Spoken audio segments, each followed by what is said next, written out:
আপনার এই মেলান্দ এলাকায় আজকে রাতে একটা গরু চোর ধরা পড়েছে। এই কিন্তু বড় চোর নয়। এখানে আপনি জুতা খুলে বসেছিলেন ওয়াজ শোনার জন্য, জুতা হারিয়ে গেছে। যে জুতা চুরি করেছে সে বড় চোর না। আপনার এই মসজিদের টিউবওয়েলটা চুরে নিয়ে গেছে, ও কিন্তু বড় চোর না, ও হলো ছোট চোর।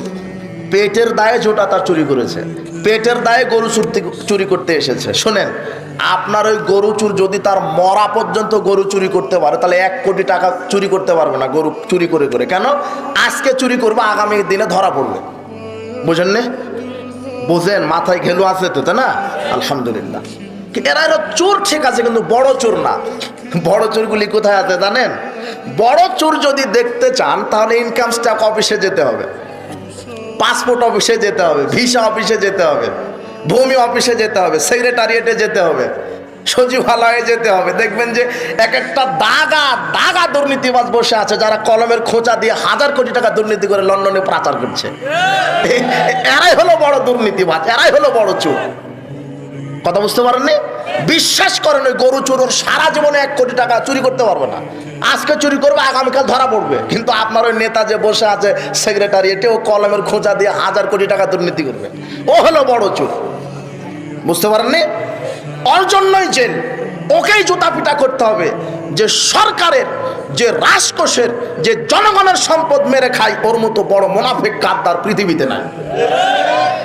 কাজেই ও কোরআন সুন্নাহ জানার পরে যদি মন্ত্রীগিরি করতে বসতো, তাহলে আর জনগণের টাকা মেরে খেত। ওর কোরআন হাদিস জানা নাই। বুঝতে পারেননি?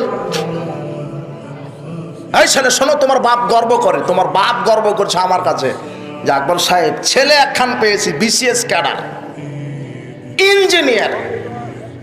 ছেলে একটা পেয়েছি, এবারে জিপিএ 5 পেয়েছে, গোল্ডেন পেয়েছে। ছেলে একটা পেয়েছি, এত সুদর্শন যে রাস্তা দিয়ে হেঁটে যাওয়ার সময়তে 2-4 জন মহিলা লাইন ধরে। ছেলে একটা পেয়েছে আকবর সাহেব, ইঞ্জিনিয়ার, ডাক্তার, বিসিএস ক্যাডার। এই যুবক শোনো, তোমার বাপ এইভাবে গর্ব করছে। মেয়ে একটা পেয়েছি, রাজশাহী বিশ্ববিদ্যালয়ে চান্স পেয়েছে, মেয়ে একখান। তোমার বাপ গর্ব করছে, কিন্তু তোমার বাপ এত খারাপ, তোমার বাপ এত পশু প্রাণী।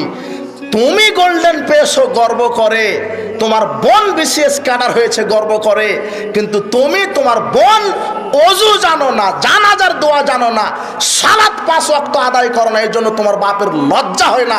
তোমার বাপের মাটির উপরে চাইতে নিচে যাওয়া ভালো।